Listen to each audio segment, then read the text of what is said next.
If she doesn't leave on her own, I'll make her go, my mother-in-law, Nancy, declared sharply, glaring at me and my growing belly. My husband, Kyle, hadn't expected such harsh word from his own mother. In that moment, he made a choice that would change their relationship forever. I never could have imagined I'd end up in this position, sitting on a narrow couch in the living room, my pregnant belly hidden under a loose blouse, feeling like a prisoner who could be kicked out at any moment. It seemed like just yesterday things were, if not perfect, at least bearable. We had plans, hopes for new life. But today, Nancy fixed me with a cold stare and said those chilling words, "If she doesn't leave on her own, I'll make her go." Those words froze my blood, and I realized I couldn't endure this treatment any longer. But where could I go, pregnant with Kyle's child, when he himself was struggling to stand up to his mother? Her name was Nancy Thompson, but in my head, I sometimes called her the Ice Queen. We met when Kyle and I were just thinking about getting married. He insisted I meet his mother. I noticed her tense gaze and tightly pressed lips right away. She smiled, but her lips quivered as if the meeting displeased her. I chalked it up to nerves, hoping she'd warm up to me. Kyle kept saying his mom was complicated but kind deep down. I wanted to believe that once our baby arrived, things would get better and we'd become a big, happy family. But I was too naive. We decided to live with Nancy while saving for our own place. She agreed, saying her apartment was small, but we could manage. She didn't seem thrilled, but she didn't outright refuse either. I thought, since we were married, things would work out. But Nancy seemed to resent me, as if I was stealing her son, holding him back, and now expecting a baby that, in her eyes, would ruin his career plans. Honestly, she never hid her disapproval of my pregnancy. Kyle once admitted she told him, "You're not ready for a family. This girl is dragging you down." He didn't want to believe her. He loved me and vowed to prove himself to her and to himself. But the words Nancy spoke today, "If she doesn't leave, I'll make her go," were beyond anything before. They hit Kyle like a punch. I sat on that couch, cradling my belly, unsure what to say or do. Kyle froze, speechless, while Nancy lost it completely, adding, "I won't have her in this house. Let her find somewhere she's wanted." Then she stormed out, slamming the door.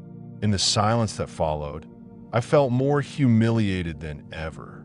Tears stung my eyes, but I held them back, not wanting to break down in front of Kyle. He sank beside me, took my hand, trying to say something comforting, but no words came. Finally, he whispered, "I didn't know she could be like this." Only then did I let myself cry. Kyle tried to soothe me, muttering that he'd find a way out, that we'd leave, figure something out. His eyes burned with a determination I'd never seen before, and for a moment, I dared to believe he'd stand up for me fully. From that moment, our exhausting fight for a peaceful life, or rather, survival, began. We were stuck in a house where I wasn't just unwelcome, but outright despised. We didn't have the money to rent a decent apartment quickly. Kyle worked as a sales manager at a trading company, his income barely covering the car loan he'd taken out years ago. I've been a receptionist at a small office, but now, well into my pregnancy, I had to quit because the stress and fatigue were risking complications. Doctors warned I needed to take it easy. Take it easy? Every evening was a nerve-wracking ordeal with Nancy finding ways to jab at me, either with words or a cutting glance. She seemed to think if she dripped venom daily, I'd run off and leave her son. But I had nowhere to go, and Kyle didn't want to let me go. He promised a solution, just asking me to hold on a little longer. Easier said than done. Nancy's attacks grew sharper. Almost every talk boiled down to, "You're ruining my son's life. You got pregnant on purpose," or "I know your type, sneaky and greedy." When Kyle tried to defend me, she'd turn on him. "Why are you dragging this burden? So, she'll pull you under." Sometimes I wondered where this strange jealousy came from, this venom, but we couldn't find an answer. Meanwhile, my pregnancy wasn't easy. The constant stress spiked my blood pressure. One evening, I had such a bad wave of nausea and weakness I could barely stand, terrified I'd faint. Kyle rushed a doctor to the house, who said I absolutely couldn't be stressed. But how? When stepping into the house felt like facing a firing squad. A week after that awful day, when Nancy said she'd force me out, Kyle made a bold decision that became a turning point.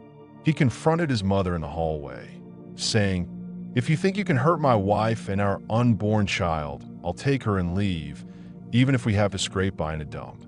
I overheard them, seeing Nancy snap back about ungrateful kids, but Kyle held firm. She screamed, "Go, but don't come crawling back when she leaves you penniless." The neighbors must have heard, as she didn't bother keeping it quiet. I was so stressed, I barely made it to the bedroom, sitting on the bed, trying to stop my hand from shaking. We started looking for a place to live, but rents were sky high. The money Kyle scraped together would cover maybe 2 months in the cheapest room. My heart sank imagining living in some dingy basement, pregnant. Worse was knowing we were still in this house with someone ready to throw me out. Kyle promised if we couldn't find anything, we'd move to my parents' town, but my mom was unwell, and I knew staying there wouldn't be easy either. What do we do? Looped in my head with no answer. Then, old family secrets surfaced. I caught Nancy in her room, sifting through yellow documents. She slammed the folder shut when I appeared, but I glimpsed a photo of a young woman with a boy. Her face looked vaguely familiar, maybe Nancy in her youth.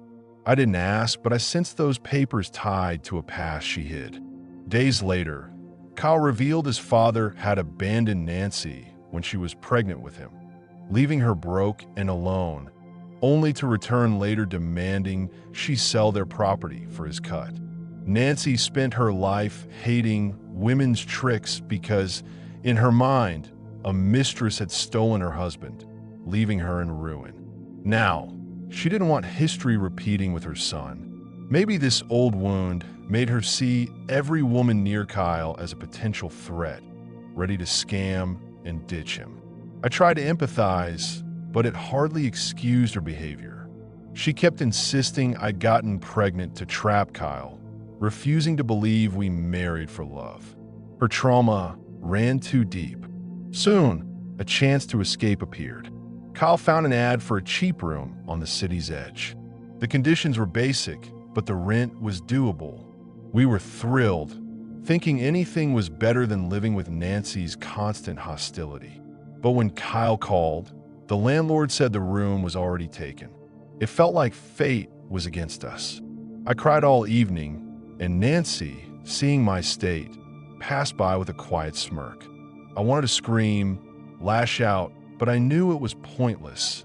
It had only sparked more conflict.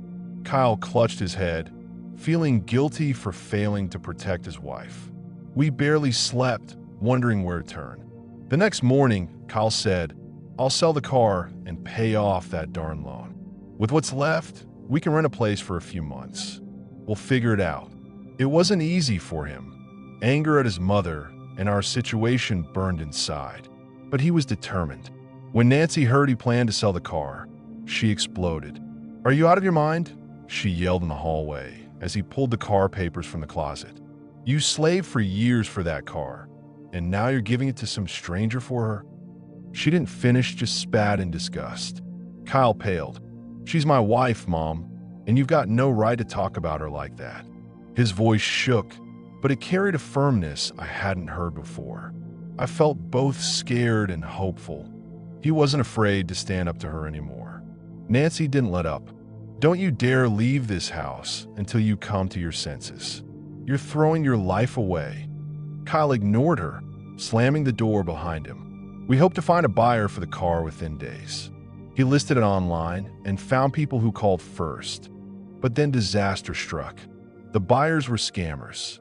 They lured Kyle to a deserted spot, beat him, and stole the car. He barely made it out, coming home at night covered in bruises, lips split, phone gone, pants torn. I gasped in horror, rushing for the first aid kit. Nancy just stood there muttering, "Well, look what you've done." I was losing it, wiping blood from his face, trying to figure out what to do. Kyle insisted on calling the police. I sobbed as they took him to file a report. The car was gone. The loan still loomed, a cruel twist like a curse chasing us. The police promised to investigate, but said the odds of catching the thieves were slim. Kyle returned at dawn, barely standing. Nancy met him in the hallway with an icy stare, but seeing him collapse from exhaustion, stayed silent. No snarky comments. I thought I saw a flicker of pity in her, but she was too proud to show it. I helped Kyle to bed, cleaning his scrapes. He looked at me, despair in his eyes. "I'm sorry, I let you down." Now he got even more debt. I whispered we'd manage, but deep down I wasn't sure. Everything was falling apart. Tension in the house hit a breaking point. Nancy barely spoke to us, or even Kyle, but I noticed her sitting up late in her room, as if wrestling with herself. Maybe she felt torn, hating to see her son suffer, yet blaming me. Soon, we learned Kyle urgently needed money to cover a loan payment, or the bank would slap us with legal action. I couldn't work, pregnant, and unhireable. Who'd take someone about to go on maternity leave? I was too ashamed to tell my parents, who were scraping by themselves. In desperation, Kyle asked Nancy for a small loan just to cover the bank, promising to repay it with side gigs. She laughed in his face. "What? You gave your car to some crook, and now you're begging me. Don't think I'll give you a dime," she snapped at her own son. I stood nearby, hearing this, and something inside me broke.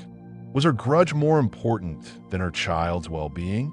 Kyle clenched his fist, said, "Got it, Mom," and walked out. I wanted to shout support, but Nancy raised a finger, silencing me. "This is all because of you." I sat in my room, wondering why we were trapped like this. Why did my pregnancy, meant to be joyful, bring endless misery and fights? Kyle, drained, tried to comfort me. "I'll work construction, anything, just to get us money to rent and escape this." I saw his pain. His mother had turned her back in his darkest hour. But he held on for me and our unborn child. Then, something revealed a hidden side of Nancy, showing she wasn't entirely heartless.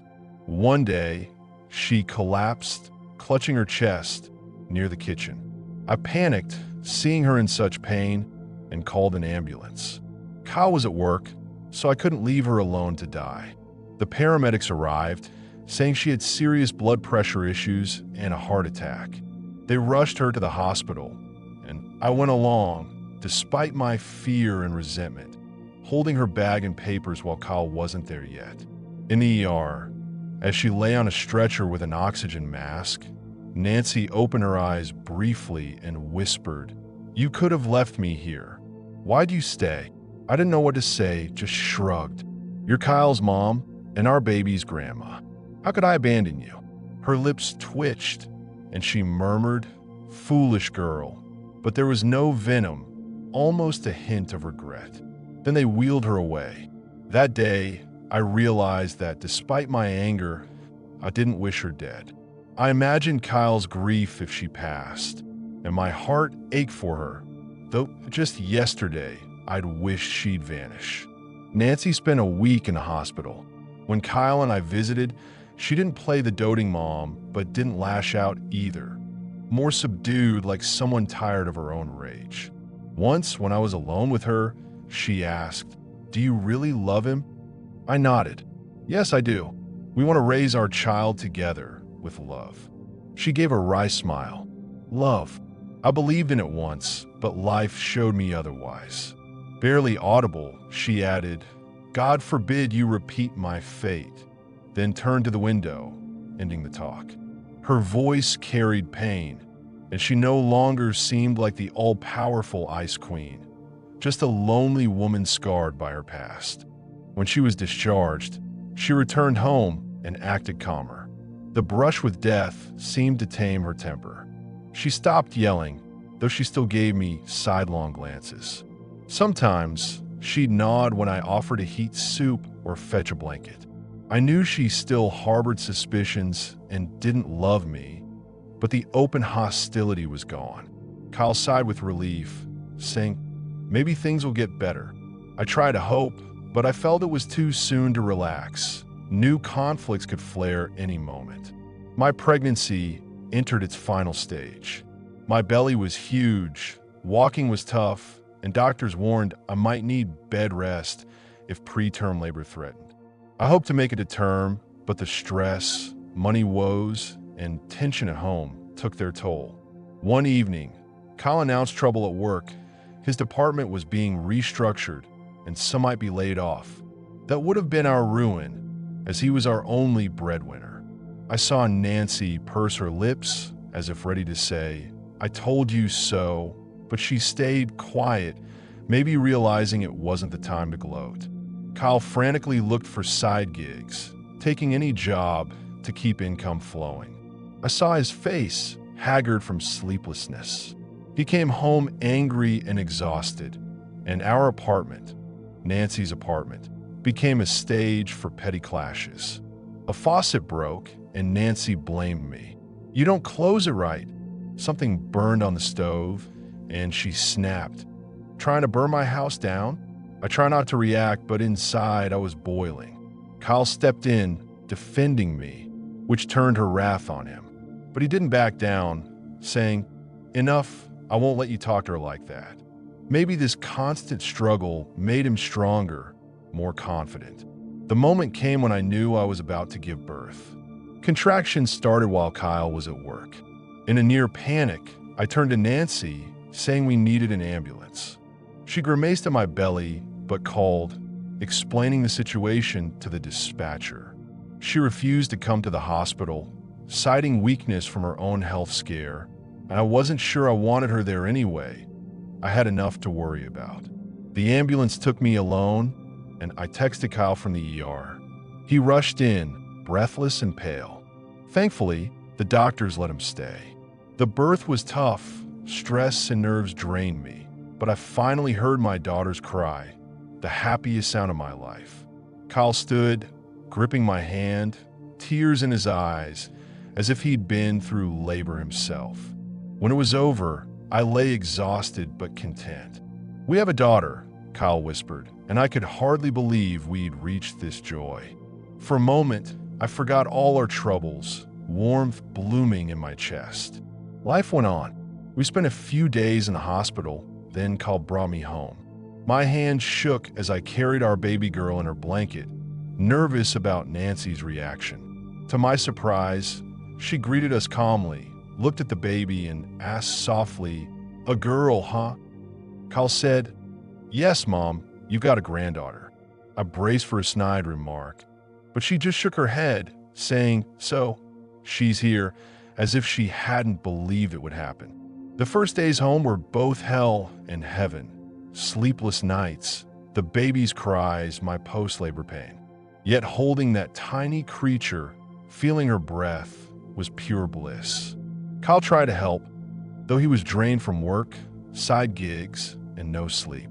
Nancy acted oddly reserved, sometimes nitpicking my newborn care, but not yelling. I couldn't tell if she was holding back or if seeing her granddaughter softened her. Financial problems didn't vanish. Diapers, formula, and medicine piled up. One evening, a courier delivered a bank notice demanding immediate loan repayment, threatening legal action and asset seizure.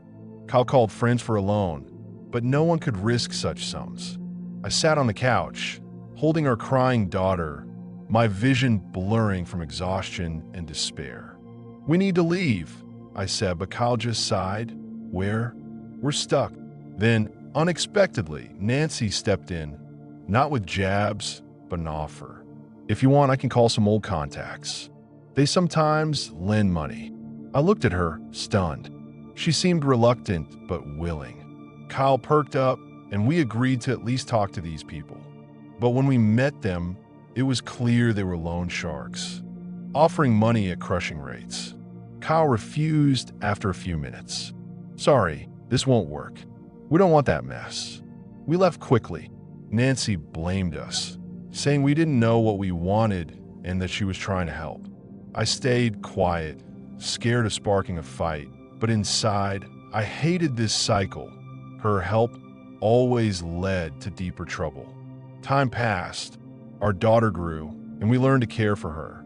Nancy seemed to adjust to her granddaughter's presence, though she didn't show much warmth.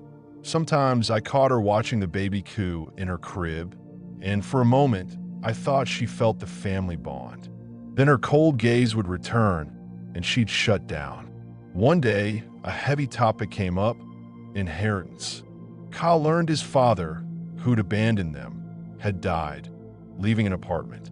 But it was tangled in legal disputes, debts, and claims from other relatives. Kyle thought he might be entitled to a share, but Nancy shut it down. "Don't stir up the past. Nothing good comes from there." He wanted details to sell his portion and pay the bank, but she screamed, "That man ruined our lives. You want to follow him? Isn't one debt nightmare enough?" I tried to dissuade Kyle. Maybe it was better to avoid another mess, but he felt cornered, desperate for money. He filed for his share, starting talks with other heirs from his father's past marriages.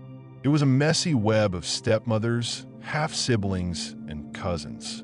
I wished we'd never touched it, but Kyle clung to this lifeline. Of course, it dragged on with no results, and Nancy, at every chance, poisoned the air with her resentment. "I can't live here anymore," Kyle declared. "I swear, we'll leave once I find a decent job." But the search dragged, and we lived on a volcano. I noticed Kyle growing irritable, snapping over small things. I knew he was bottling up anger at his mother, the world's unfairness, our poverty. Nancy saw it, maybe relished it, maybe suffered. I couldn't tell. Meanwhile, our daughter grew, and we applied for aid, planning our next steps. I took part-time remote work through a friend's company, but it barely covered basics. Nancy kept her stance. "I warned you nothing good would come of this." She even called my parents, don't know how she got their number, and told them I made Kyle a slave and he'd end up homeless. My mom called me in tears, asking what was happening. I was ashamed and hurt. Neither Kyle nor I wanted this hell, but we were sucked into a vortex. Then, when our daughter was about a year old, I found out I was pregnant again. The news blindsided us. Kyle was thrilled but shaken.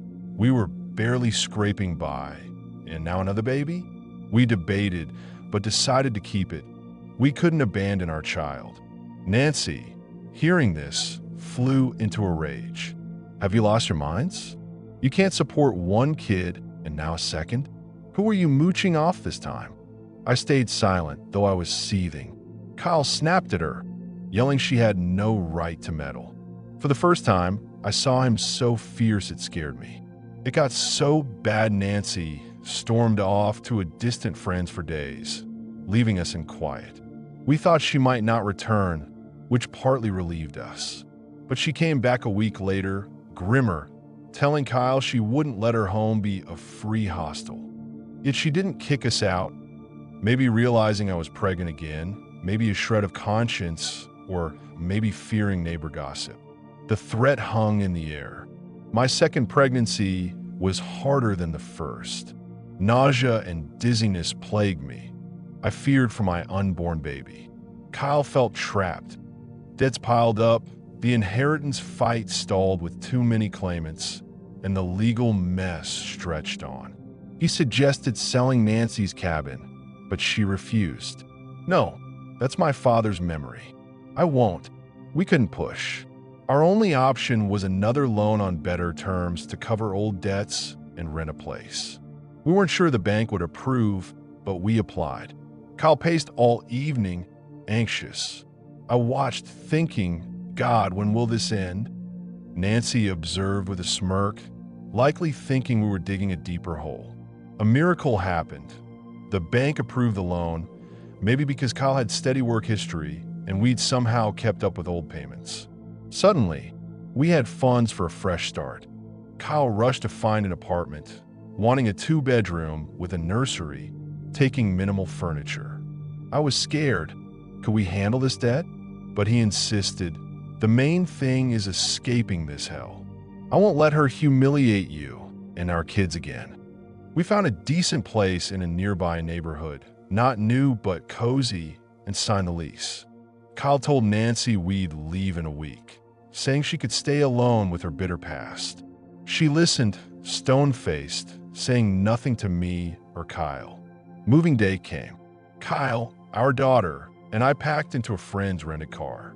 I looked at the room where I'd endured so much pain, feeling a lump in my throat. I'd hoped Nancy would be a second mother, but instead, I got this. Kyle said, "Let's go." At that moment, Nancy appeared in the doorway. I braced for curses, but she said quietly, "Take what you need. I've got no reason to keep you." Kyle exhaled, looked down, silent. Then she added, firmer, "Just know if it doesn't work out, don't come back." Resentment flared in me, but I swallowed it. Kyle nodded. "Understood, Mom." And we left, carrying a mountain of debt we now had to bear. I thought we'd start a new, calmer life. At first, we savored freedom. In our new home, no one yelled or glared. Evenings, Kyle and I tucked our daughter in, planning for our second baby. Debts weighed heavy, but we believed we'd manage together. We tried not to think of Nancy, though Kyle called occasionally to check on her health. She answered coldly, asking nothing about our daughter or me. But months later, trouble struck.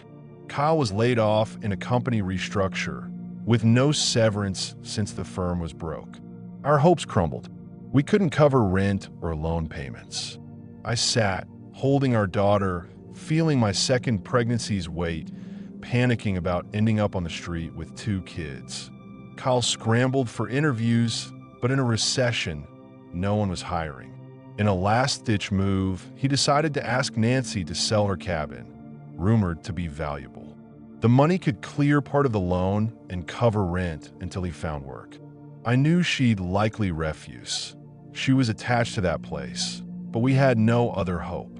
When Kyle pitched it over the phone, she paused, then said, "Come talk."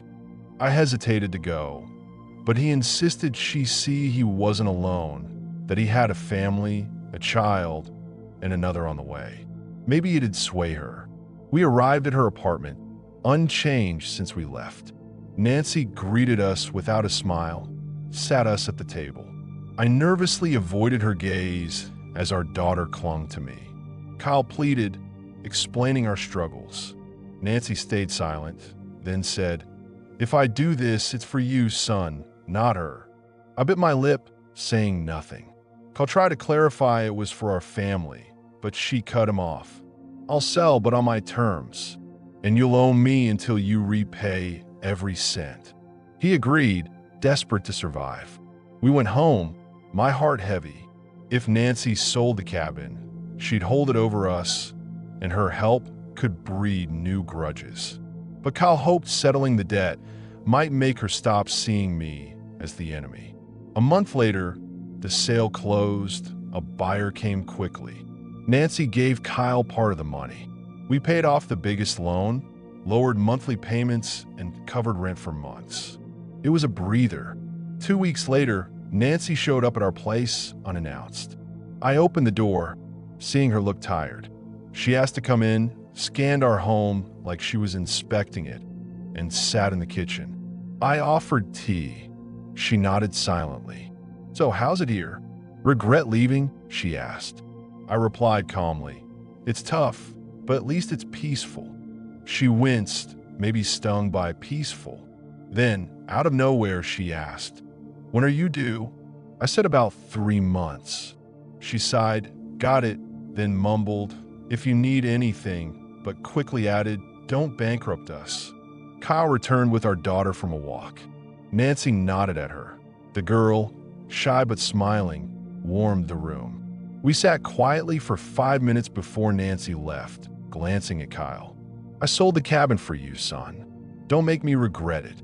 He walked her to the elevator, returning grim. "I don't know. he said.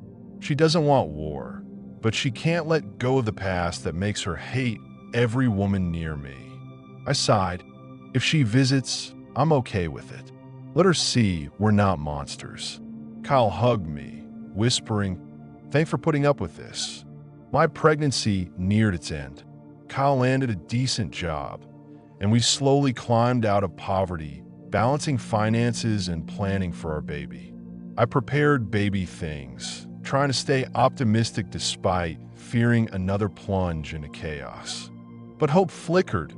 We'd live as a family, and maybe Nancy would soften. 2 weeks before my due date, Kyle got a call. Nancy was back in the hospital with heart issues needing surgery. He rushed there, and I stayed home, too close to term to go. Hours later, he returned pale, saying the surgery was complex with no guarantees. He was on edge, saying if it went well, we'd need to take her in for recovery. She couldn't survive alone, and her old place wasn't suitable. I panicked. Our tiny 2-bedroom was cramped, and I was about to give birth. Where would she stay? But I knew Kyle wouldn't abandon her, and I couldn't stop him.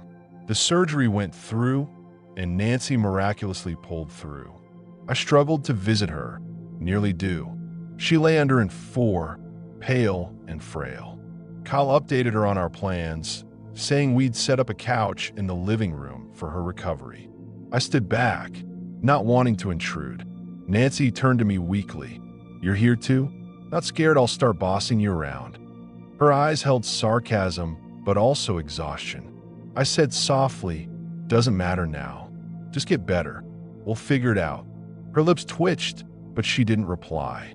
When she was discharged, we brought her to our place. Kyle moved her things while she was under anesthesia. I cooked simple meals for her diet. Our daughter watched her grandma, now in our living room, with curiosity. I struggled managing the household, so close to labor. Sometimes it felt unbearable, but abandoning Nancy would have meant losing our humanity in Kyle's eyes and mine. Nancy didn't turn into a sweet grandma overnight. She grumbled, gave unsolicited advice, sometimes raised her voice, but her health curbed her old fire. Being close to death seemed to make her reflect on life's fragility. I saw her watch our daughter, regret in her eyes for missing a year of her granddaughter's life to grudges.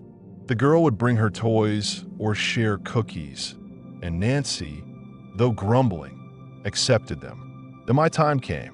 Sharp pains hit at night, and Kyle rushed me to the hospital, leaving her daughter with Nancy. I barely made it to the ER before they whisked me to delivery. It was faster than the first time. Exhausted, I heard our son's cry, an overwhelming relief. Kyle held my hand, tears in his eyes. Our family grew, and warmth filled me despite the chaos. Days later, we returned home. Nancy met us at the door, pale but standing without crutches. She looked at the bundled baby with no sharp irony, just a nod, as if accepting our son's arrival. Our new routine began. Me, Kyle, 2 kids, and a recovering Nancy in one apartment. It was tough, crying kids, constant fatigue, Kyle on sick leave, working to pay rent and the loan. Sometimes I felt we were drowning, but I noticed a shift. Nancy stopped trying to oust me. She'd scold me for messes or give advice, but didn't threaten. "Get out while you can." It was progress. One early morning, while Kyle was at work and the kids slept, I found Nancy alone at the kitchen table. She'd slept poorly, tossing and groaning. Her face looked worn, lips tight, a crease on her brow. Her eyes, when she met mine, held worry, exhaustion, and resignation. I coughed. She shook her head, signaling she needed no help. I put on the kettle to ease the tension. The silence grew heavy, but I didn't know how to start. I'd learned caution, not wanting to spark her anger, especially with her fragile health. Inside, I wondered why she stayed with us if she still saw me as the enemy. Why torture herself and us? Nancy spoke first, her voice low and raspy. I had a nightmare all night, like I'm alone in an empty apartment, surrounded by darkness. No windows, no doors. I froze. She'd never shared fears or dreams before. Cautiously, I said, "Must have been tough in the hospital. It's probably creeping into your sleep." She grimaced slightly. I sat across, careful not to move too fast. "You're home now. No darkness here," I said. "The kids will wake soon. Kyle's back tonight." Then, impulsively, I added, "We don't want you to be alone." I surprised myself, but it was true. We couldn't abandon her. Nancy sighed, looking down. For a moment, I felt a small understanding between us. The day was hectic. The kids woke, demanding attention. Our 2-year-old daughter, sensing I was busy with the baby, vied for me. Our newborn son woke every hour and a half, fussy and hungry. I dashed between rooms, trying not to forget Nancy needed care too. Around noon, she called weakly. "Let me know if you need me." She wanted to help, but had little strength. I brought her oatmeal and juice, sitting on the edge of her couch. "Sorry for running around. Don't think I'm forgetting you," I said. She looked at me oddly. "I'm so used to living alone. This chaos around," she trailed off. I finished. "And it's lively?" She lowered her eyes, maybe feeling I'd read her. After years of isolation and painful memories, she wasn't used to kids' noise or our presence, but it seemed she needed it. Weeks passed in this rhythm as Nancy recovered. Kyle worked long hours. I juggled kids and ensured Nancy took her meds and did light hard exercises. One day, she admitted, "I never thought you'd care for me." She stopped, as if scared to say more, but I heard the unspoken, "When I hated you so much." I didn't dwell on her regret, thinking it better to start fresh, despite old wounds. Our problems didn't end. Money dwindled. Kyle took extra shifts, but the loan loomed. I noticed he rarely smiled, muttering about escaping this pit. He saw my exhaustion, 2 kids, Nancy's care. We grew snappy, risking a blow-up.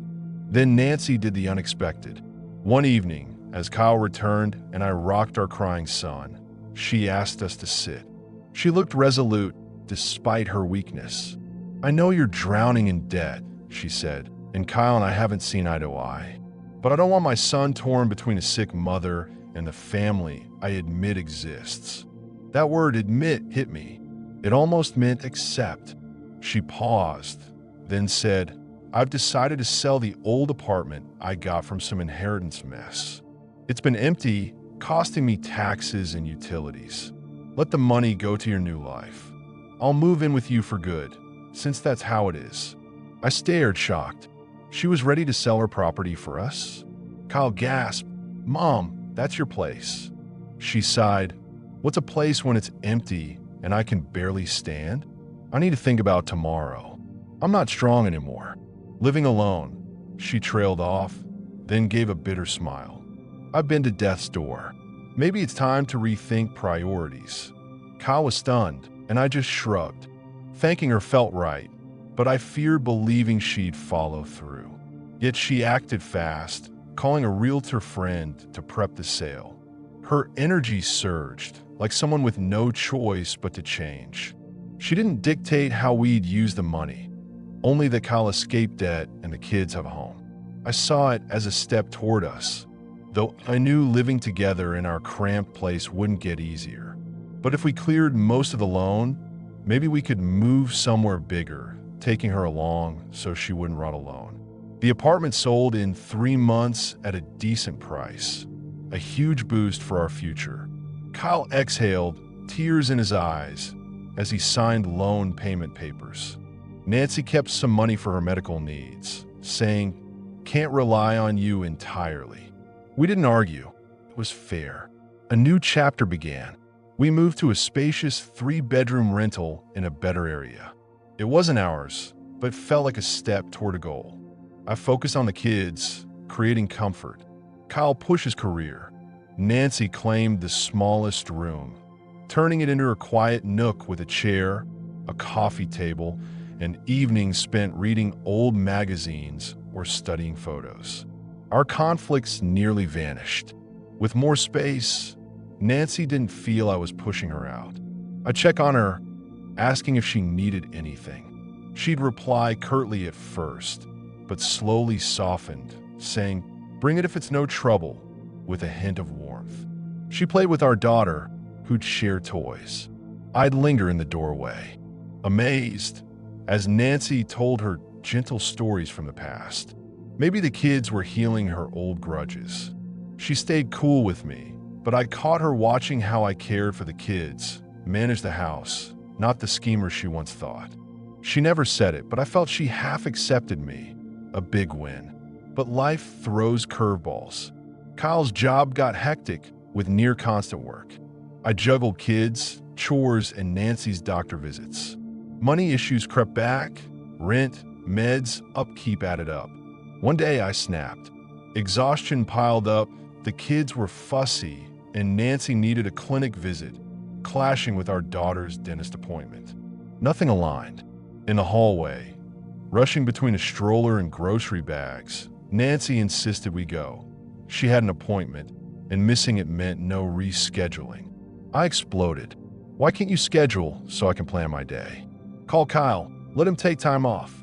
I can't split myself in two." Her eyes flashed. "He's working, can't you see? You're home doing nothing. Can't you take me?" That stung. I wasn't doing nothing. I was grinding for our family, unpaid. I lost it. Sure, I'm useless, right? You always thought I was only good for ruining your life. I shouted. I'm sick of feeling like any second I'll hear. If she doesn't leave, I'll make her go. Nancy froze, hearing my fury. She paled, hands dropping. We stood in the hallway, each clutching our truth. She grabbed her chest, swaying, probably recalling she couldn't get too worked up. I was still fuming but scared for her. "Are you okay?" I asked, calmer, steadying her arm. Her eyes, teary, met mine. "I'm sorry," she said softly. "I didn't mean you're useless. I forget how much time's passed, how things have changed." My anger faded. One shaky, sincere apology can dissolve tension. I was caught off guard. I went too far too, I admitted. We called Kyle, who left work early to take her to the clinic. I handled my tasks barely. That small fight, an echo of our past wars, maybe did us good. We vented, aired our exhaustion and old hurts. The next day, Nancy tried helping with the kids, taking our daughter for 30-40-minute walks so I could tend to our son or cook. It was small but huge for us. Months passed, the kids grew, Kyle stabilized at work, and I took freelance gigs. Life flowed without major shocks. We learned to coexist, me, Nancy, and our 2 kids in one space. Kyle stayed drained but glad for peace. I sometimes marveled, were we really at each other's throats once?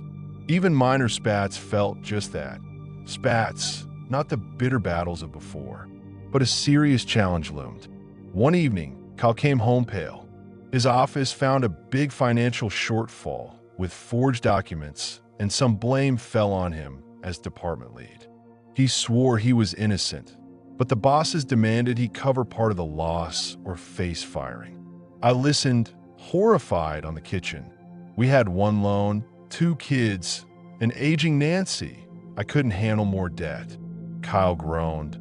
"I can't take this," sinking into despair. Nancy overheard from her room. I thought she'd stay out, but she stepped in, voice firm. "You're not paying a cent of your own money. We'll hire a lawyer, prove you're clean." Kyle gave a nervous laugh. "With what money, Mom? Lawyers aren't cheap." She replied quietly, "I'll call my sister. She worked at a law firm. Might know someone." "Don't panic. Not everyone's as stingy as I used to be." Her voice held a bitter self-mockery. Kyle jumped up, approaching her. "Mom, I'm sorry. I didn't mean to burden you." She waved him off. "If you didn't want to burden me, don't get in trouble," but lacked malice. The next day, she contacted her sister, who knew an honest, experienced lawyer. He took Kyle's case for a reasonable fee, with part deferred until after the trial. I saw Kyle pace Nancy draft statements, consult her sister's realtor, while I managed the kids to give him focus. Money drained fast, but we hoped for justice. The case lasted nearly 6 months. The lawyer proved Kyle's innocence. His colleague, using Kyle's access, ran shady deals.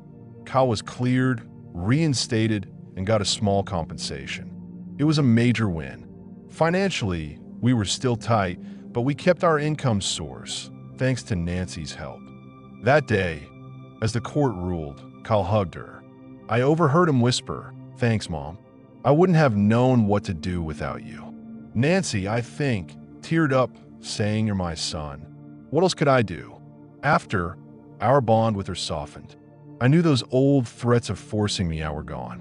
We were still two women with clashing personalities under one roof, but we didn't spiral into blind hate. Nancy spent more time reading or walking alone, saying, "I've got my thoughts. I need time with myself." I got it. After years of hating the world and me, she was relearning how to exist. Around then, our daughter started preschool, and our son took his first steps. Watching him wobble toward my hand, I thought, this is true happiness, kids, husband. I was glad I didn't flee when Nancy spewed her threats or when Kyle neared breaking. Our resilience turned the tide. One evening, as Kyle rocked our son and our daughter slept, Nancy joined us in the living room, asking to see the baby. Kyle nodded, and she gently touched his chubby hand. "I missed so much when you and your sister were little," she murmured. "When your first kid was born, I barely saw her. My fault." My throat tightened. She'd never spoken so openly. Maybe this was the remorse I'd secretly hoped for. She couldn't fully change, though. Her sharp side still surfaced, but we'd learned to smooth edges. Kyle had a knack when Nancy and I sparked. He'd joke or brush off her nitpicks. Life's too short for negativity. When our son was older, we considered me working full-time, putting the kids in daycare. Nancy backed us, offering to watch them if they were sick and couldn't go. It was shocking. Years ago, she'd have said we dug our own mess. But she stepped up, however grudgingly, and it helped immensely. We enrolled our son in our daughter's daycare. I found a part-time job, and Kyle took on bigger work duties. Money was tight, but we felt grounded compared to before. Just before I started my job, Nancy had another health scare, hospitalized for a brief check.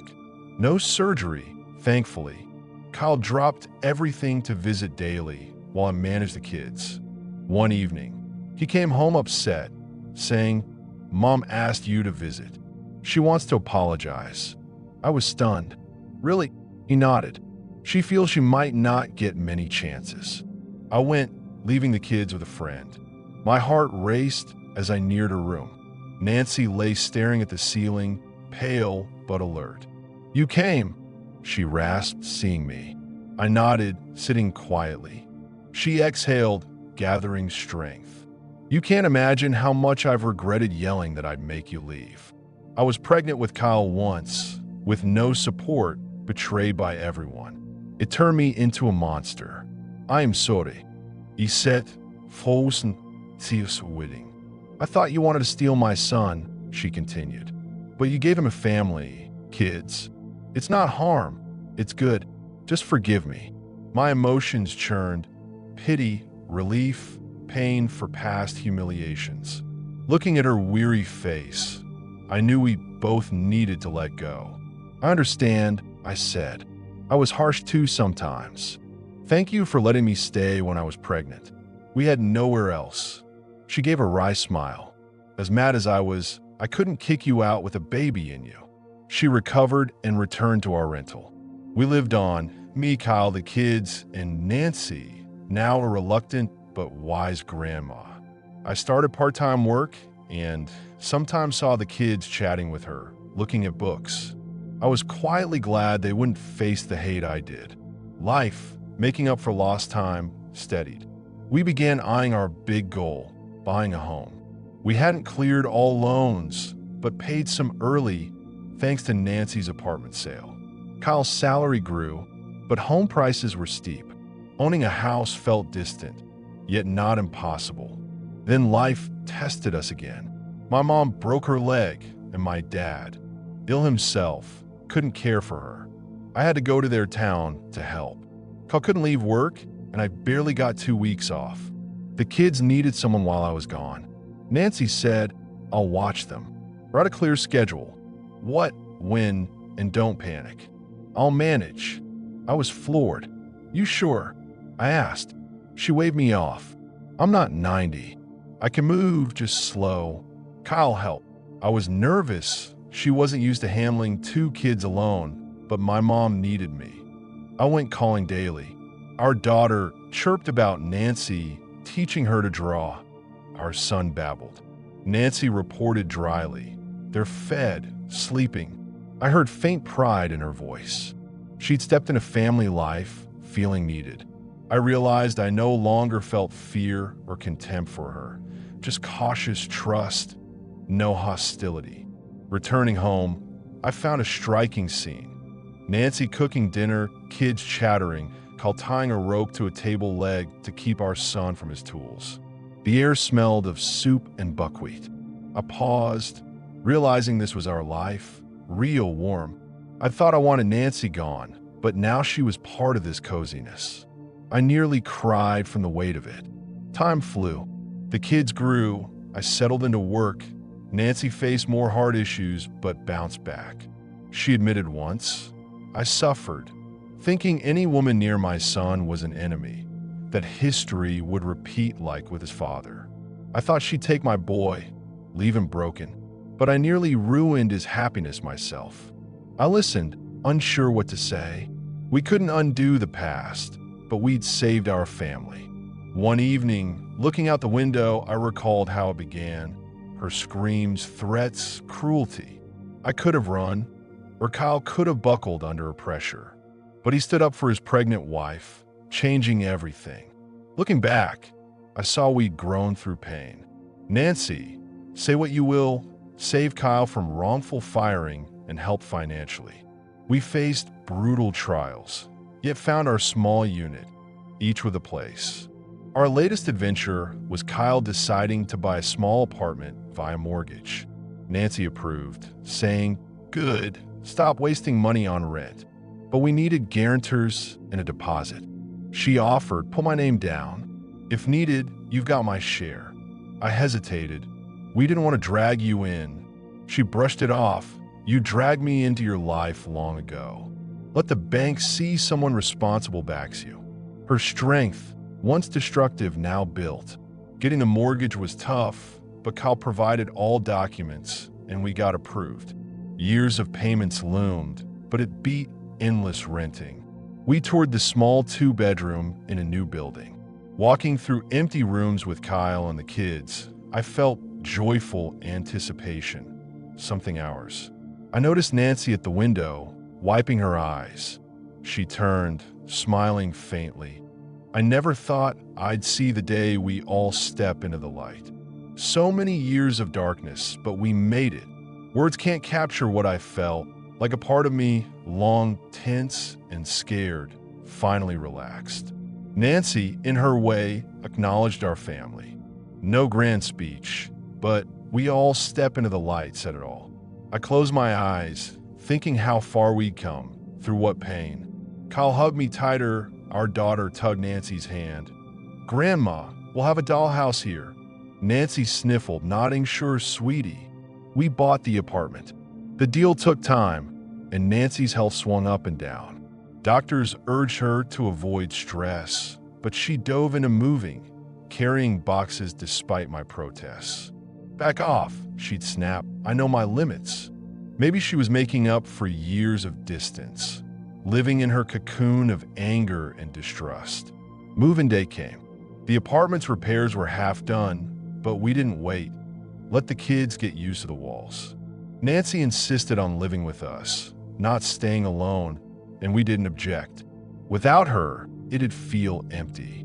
Unpacking, I found an old photo album. Some shots showed a young Nancy, eyes bright with hope before her tragedies.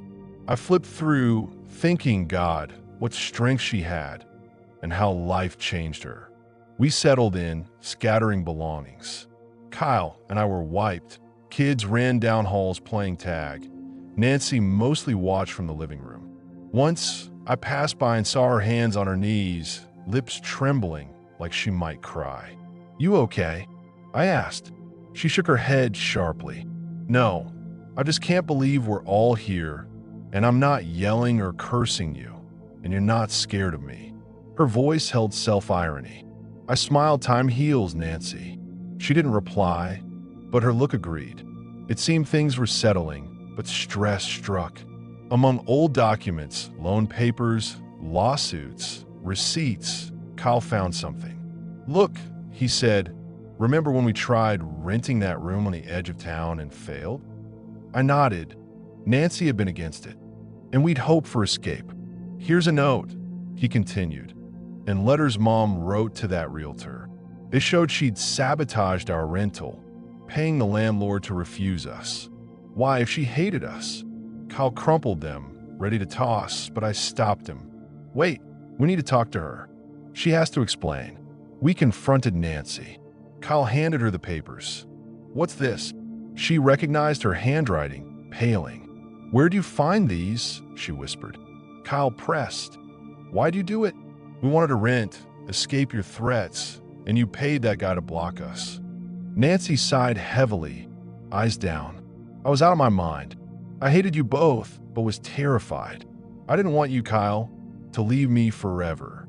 I thought if you left, you'd never come back, and I'd be alone.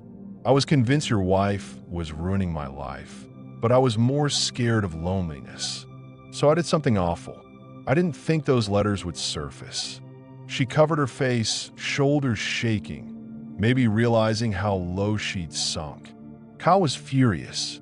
"Do you know you trapped us in hell, living with you in constant fights?" She nodded. "I knew, but I was blind with anger. I can't undo it." He wanted to say more, but waved it off, torn between rage and exhaustion. We left her alone, and I heard her quiet sobs. It hurt, but we were past that darkness. I knew she regretted it, acting from fear, not malice. "Ich sat beside hier Lizu. I get it now, but it's done. Let's move on. You sold your apartment, pulled us out of debt. That counts." She blinked. Sometimes I think the harder someone hates, the tighter they cling to what they fear losing. She rubbed her forehead. "Forgive me. I never knew how to show feelings except through yelling and threats." I realized no one taught her to express love differently. Her actions, twisted as they were, stemmed from a warped attachment to Kyle. We hugged briefly, closing that grim chapter. Life moved forward. Me, Kyle, the kids, Nancy, in our mortgaged apartment. Payments loomed, but having a home felt freeing. The kids hit school and daycare. Kyle got a raise. Nancy set up her room with photos of the kids, Kyle, and, to my shock, one of me. "I like this one where you're smiling," she said, catching my surprise. "What?" "I've got a pretty daughter-in-law," she added, half mocking. I smiled, recalling her cold stare at our first meeting, seeing how far we'd come. The day I fully let go of old wounds was our daughter's 7th birthday. We threw a small party, inviting 2 classmates. Nancy planned to stay in her room to not bother the young folks, but joined us, sitting quietly, watching the girls play. As our daughter opened gifts, Nancy said, "I've got something too." All eyes turned. She handed over a neatly wrapped envelope. Inside were pretty hair clips and a tiny necklace with a flower pendant. Our daughter squealed, thrilled, and hugged Nancy, who, startled, patted her stiffly but then smiled. My heart swelled. Nancy, who once denied her existence, now gave her a gift with clear affection. The party was perfect. Late that evening, with guests gone and kids asleep, Kyle, Nancy, and I sat at the table, nibbling cake. I asked if she wanted tea or something stronger. For the first time, she said softly, Thanks, tea's fine. We sipped in warm silence, no tension. Kyle looked at me, gratitude in his eyes. I recalled our journey, starting with that awful day she threatened to force me out. I leaned back, goosebumps rising, realizing the path we'd walked. One not everyone could endure. Kyle seemed to sense it too. He set down his cup, saying, "Remember, Mom, when you were ready to kick us out? You said." He paused, searching for words. "No need, son," Nancy cut in. I replay that scene too much. It was my mistake. But you made the right choice, standing by your family. Thanks to you, we're all here now. It might sound silly, but I'm grateful you didn't back down from her, the kids, or me. Her voice broke, and she turned to the window, hiding tears. I felt Kyle squeeze my hand under the table. This was the acknowledgement we'd all needed. Nancy admitted he'd done right, defending me, nobly, risking his bond with her to protect me. That moment sparked everything, leading to this evening. I stared at my cup and cake crumbs, feeling our painful saga find closure, like a wound healing. We went to bed, Kyle hugging me, whispering, "Now I see what matters. Loved ones overcoming together."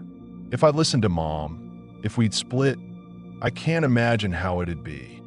I nestled close, feeling his heartbeat, thinking how fragile choices are that shape our lives. He'd said, "I won't let her hurt my wife," and it set our course. Morning came, with kids' voices filling the air. Nancy was in the kitchen, setting out omelets, grumbling, "Eat or it'll get cold," but her tone held care. Kyle paused in the doorway, watching our son run to him, our daughter chattering. He smiled softly at me. "It's scary to think how this started." I nodded. The apartment smelled of food, kids laughed, and Nancy, once ready to drag me out, was now part of this world. As I poured tea, she turned to me, saying casually, "I can watch the kids today if you're busy. Just don't complain if I spoil them." She winked, and though small, her words carried it. I'm ready to be family, for good. We'd come full circle, through hate, despair, fear, anger, to sit at one table, sipping tea. I'd fear my child would grow up in hostility, but it resolved. Scars remain, but I believe our family gained something precious, unity born of struggle. People ask if I forgave Nancy for her cruel words and deeds. I see now, without forgiveness, we wouldn't be a family. Kyle's stand against his mother shifted our fate. Sometimes, hugging my kids at night, I whisper thanks to him for not abandoning me when he could have. Nancy, despite her pride, knows his choice saved us. Some might call this story unbelievable. Mothers-in-law and daughters-in-law often stay locked in hate. But ours proves if love is alive, reconciliation is possible. It's a long, painful road, but it's real. Nancy's screamed threat to force me out came from fear of abandonment, wrecking everything around her. Fear drives the worst actions, but when it fades, there's room for understanding and closeness. We live on in our mortgaged apartment. The kids grow. Our son's in preschool, our daughter's in 3rd grade, shining with early successes. Kyle switched to a tougher but better paying job. Nancy's heart issues persist, but she tries not to burden us. We bicker and make up like normal people, never again saying force out. When we recall those days, we shake our heads. How did we survive? Maybe we needed this exact path to feel what it means to be a true family. I see smile lines on Nancy's face she never allowed before. She dotes on the grandkids, making up for lost love. Looking back, maybe this was the only way to forge understanding, through trial. Now, as we sit together, Nancy sharing a funny old story, I look at her warmly. It ended in a way I never dreamed possible. That horrific day, she vowed to make me leave. Those words were a sentence then. Now, they're a faint echo of a forgotten war.